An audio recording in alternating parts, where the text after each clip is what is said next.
Hi, Scorpio. Welcome to your April 2021 Astro Update. It's Raina here.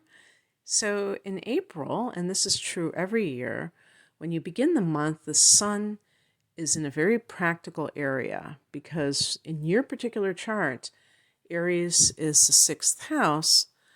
And the sixth house, if we look at the universal chart, and that's, I'm recording this on the astrological new year, so happy birthday, or happy birthday, universe, right? That begins with Aries. And so 6 signs away is Virgo. And so each of these houses specialize in a different area of life. And the sixth house relates to time management.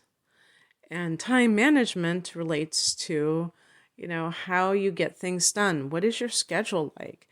This is more important than I think I ever realized. And I feel like a lot of people don't really pay attention to that, but it can make the difference between somebody who's really accomplishing all of their goals and somebody who's always playing catch up.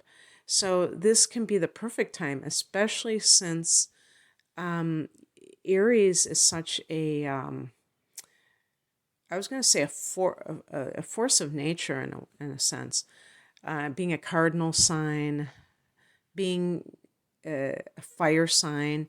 There's a lot of ambition with fire signs, and there's a lot of forward movement with cardinal signs, a lot of taking action. So the sun is in this area, Venus is in this area, and the sun and Venus exert very positive vibes in this area in life. And on the 3rd of the month, Mercury goes there as well. This is also the house of health. And so starting a new health regimen, a new diet, and by diet, I don't mean a fad. I mean something that you plan to do for the long term, for a long time, for the long haul, whatever you want to look at it. So of course, we can sometimes tweak things or change things up if we discover that certain things aren't working for us anymore. Not saying it has to be engraved in stone or anything, but you know what I mean. And it's also the house of your service to others, otherwise known as work. I don't really like the word work because it has such a loaded connotation to it these days. We're coming out of the Piscean age where suffering is seen as our, I don't know if we want to say birthright, but then just that idea that we have to suffer to get what we want in life. And work has this like toil. You don't hear the word toil much because it sounds like laboring, being really like an uphill battle.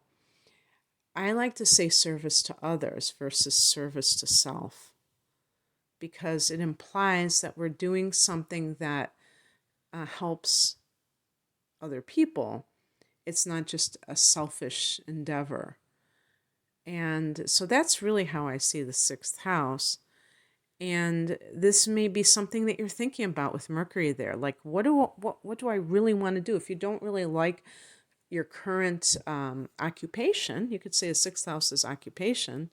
If you don't like how you're occupied, how could you be occupied in a different way?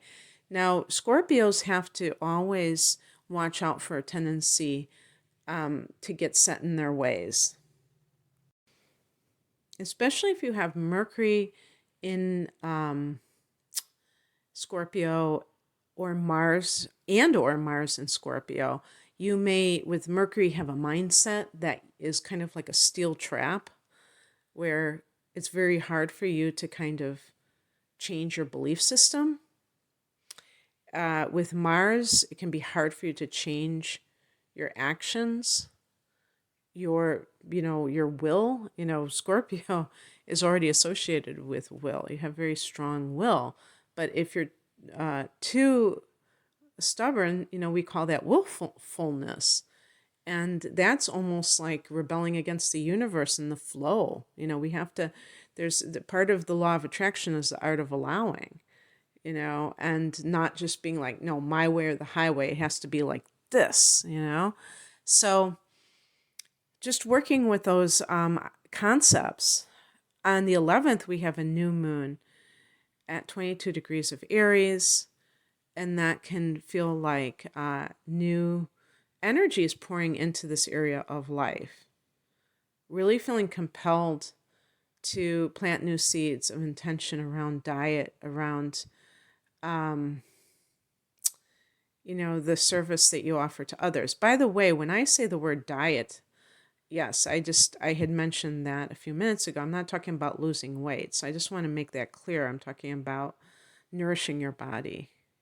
Really that's how I see it through the foods that you eat.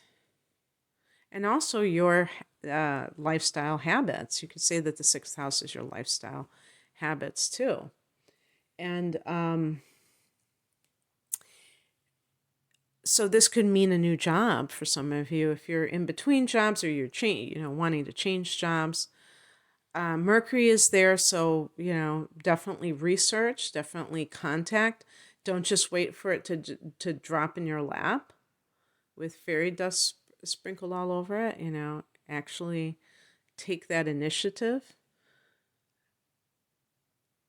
On the 14th, Venus goes into Taurus. So now we're starting to have this 7th house activated. This is your opposite sign, opposite house. So you're the 1st house, Taurus is the 7th house, and Venus is there.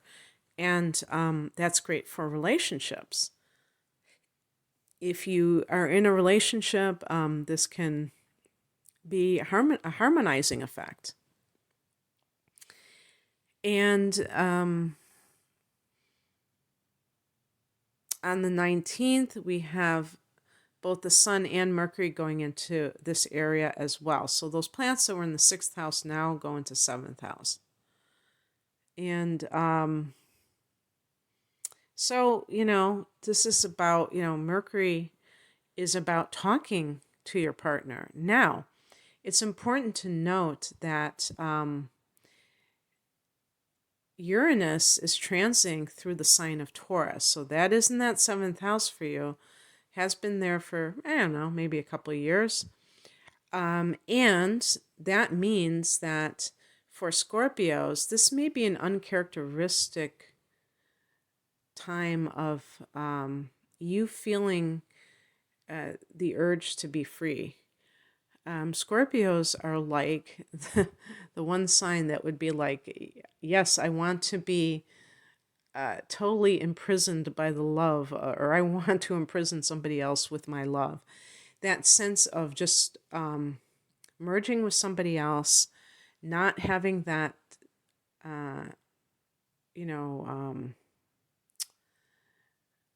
individual identity, having that sense that you're one with someone. That is really how you operate, at least on the emotional level. Obviously, you're not on the physical. Well, yeah, I mean, if we're talking about hubba hubba, yeah, that too, it can be on the physical level of merging, but I'm talking about emotionally. And so like in relationships, you may be the kind of people that I was like, nope, you do not get to have your own circle of friends. That's like, what are you talking about? Like, we're a couple. Libra is another sign that is really about the partnership, and that, Libras can be like that too. If you think about somebody like John Lennon, and I don't know if Yoko Ono had Libra. I think she might have, in either a rising sign or something. But John Lennon, he really believed in this idea of like, yes, I do everything with my partner. But with Scorpio, sometimes there can be that issue of not trusting the other person to be out in the world doing their own thing, having their own friends, maybe kind of wanting to make sure that they're not going to be doing, betraying you, abandoning you, things like that. So there could be a little bit of trust issues that are, making you do that. But also, I think there's also this idea that almost like Taurus of possession, of possessing this person, in a sense. And I wonder if the eighth house that Scorpio rules deals with, spirit possession, because it does deal with death and maybe entities that have already crossed over. So something similar to that. And yet, I said all that to say this, that you may be like scratching your head and saying, if you're in a marriage or the equivalent type of relationship right now, maybe in the last couple of years, it's like, what has gotten into me? I don't care if they want to go out. I don't really want to be with them. I want to spend more time alone, or I'm even thinking about wanting an open marriage or something like that, which is just like something that, has never been the case before. And that's because you may be craving more freedom. And there's also with Uranus this idea of nonconformity. So not wanting to be traditional. And to me, Scorpio, by virtue of being a water sign, to me, is a traditional sign. However, Scorpio specifically, I think of as a sign that is a little bit more complicated, and I think it's because your co-ruler is Mars, and Mars is also the ruler of Aries. So there's that sense of rebellion, and which I associate with nonconformity. And I associate Aquarians, who are ruled by Uranus, as being rebellious as well. So these kinds of things can lead to perhaps you needing to talk to your partner more about how do we navigate our relationship now. Maybe there are things that you would like to change that you have been doing. If you have been very melded into this two-headed monster, you may want that kind of freedom. And so Mercury in the 7th can help you to achieve that. On the 23rd, we have Mars going into Cancer, fellow water sign. It's coming from before you in the progression of water signs. So that's the 9th house. And Mars in the 9th house can give you an itchy travel bug foot. That sounds very awkward. And make you want to, explore new terrain. And this could be like even taking some kind of trip. This is also on the more, if you want to call it like mental level. The 9th house is a mental health. This is Sagittarius house. Can give you like a very zealous streak in you. So if you're doing something, the 11th house is supposed to be activism, so political stuff. But to me, there's like a fine line. And even the 9th house, I could think of people speaking out about some kind of an issue, especially if it concerns religious or spiritual issues. There's just some activation in this area. On the 26th, the full moon is in your sign, Scorpio. Oh, I didn't even think about that this is Scorpio's full moon. It is at 7 degrees of Scorpio, so if your rising sign is 8 to 29 degrees of Scorpio, this is actually falling in your 12th house. Now, as I have observed and mentioned before, I believe that the 12th house and the first house have certain connections that can be utilized for these full and new moons, because the 12th house is like the womb and the first house is the birth. Okay, so the first house is the birth of a new cycle. Just like as I record this on the, new moon, on the astrological new year, the equinox in March 20th, the astrological new year has begun. The 12th house is the house of the womb of creation. So you don't just start with a birth. You have the impregnation. You have the gestation process. So if you look at the 12th house as being that area, if you have, even like with full moons as opposed to new moons, they always talk about new moons setting intentions, but the full moon can be a time of spiritual downloads, cosmic realizations or ideas, very creative, fertile time creatively for you to think of the things that you want to birth. So to me, there's like a fine line between these two houses. And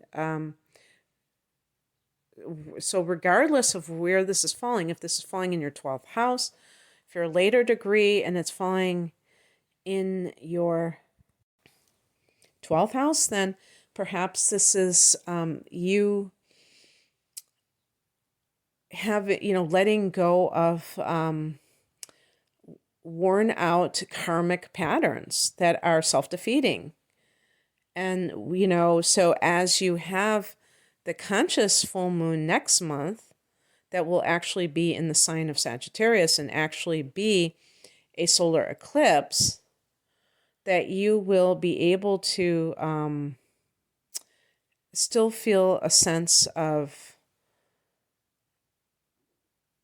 having a lighter karmic baggage. Because, the first house can be the body. So for those of you who are early degree Scorpios, this can even be a time of maybe weight loss.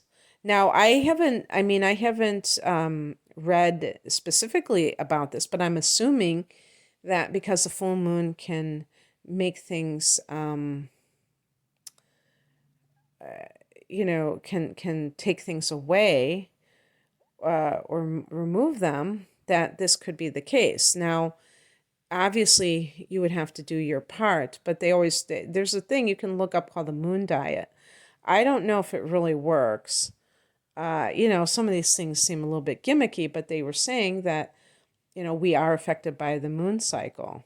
And, there's talk that the moon is artificial, that it's fake, like it's a satellite of sorts. Who knows? But I even heard that the moon, it is fake, but because it has its own consciousness, it is starting to, we have some affinity with it. We have some connection to it, that it still is, we're exchanging energy with it. Whatever. The point being that perhaps this will make it easier to experience, because you have had all this energy in that 6th house, and that might be that connection to, maybe you've been researching methods to lose weight that are the healthiest ways, and you are able to kickstart that process. So the other thing too, though, with the 1st house is that it can be a sense of just your life, something changing or ending in your life in general. So just keep that in mind.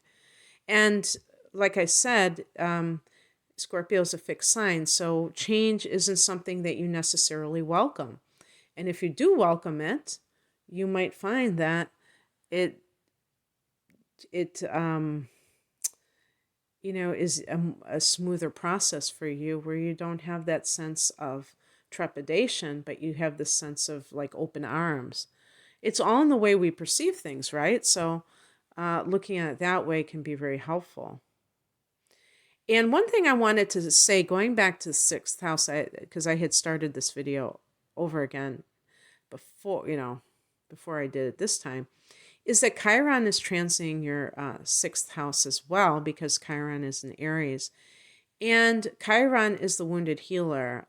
It can make you tender about work matters, maybe, but also in terms of pointing you in the direction of the healing arts as a particular career, or, service to others. And on the physical level, it's possible that you may not be able to tolerate foods or other, like, cleaning products or toiletries the way that you used to, because of chemical sensitivity or something like that. The sixth house related to health, I mean, that can be that you need to, maybe you're going to gravitate towards things without fragrances, more natural products that are not with a bunch of chemicals in them that you can't pronounce, but just things that because you just can't do it anymore, or certain foods that you used to be able to tolerate that you can't. So look at that as well, because that may be coming up for you. And, it's so funny because sometimes a person may have a physical reaction like eczema, and they're like, oh my gosh, okay, what can I take, or what kind of thing, and really it might just be avoiding certain things, whether it's an allergy that causes it, or, anything that's toxic is going to be, give you like that kind of allergic reaction, because your body is rejecting it.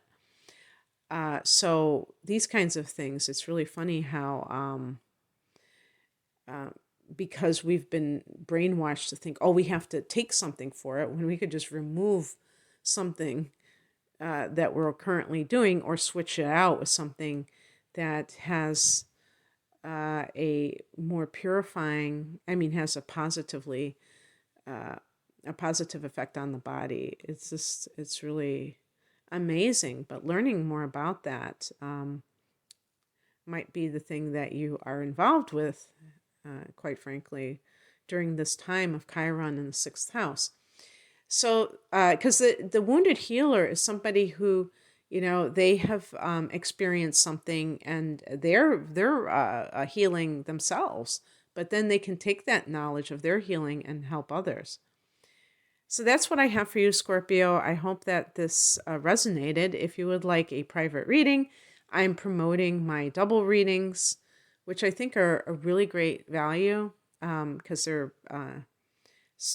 specially priced, and you get like a lot more bang for your buck, but there's a lot of bang, so I have like a double natal chart interpretation with transits, each an hour long reading, so 2 hours in total at least, and that's called Deep Dive. And then I have the whole enchilada, which is a natal chart in combination with transits, and a full-length tarot reading. So 2 full-length readings for special price, whole enchilada. And other readings, the link below will give you more information, and you can order there. Thank you for listening. Take care. Bye.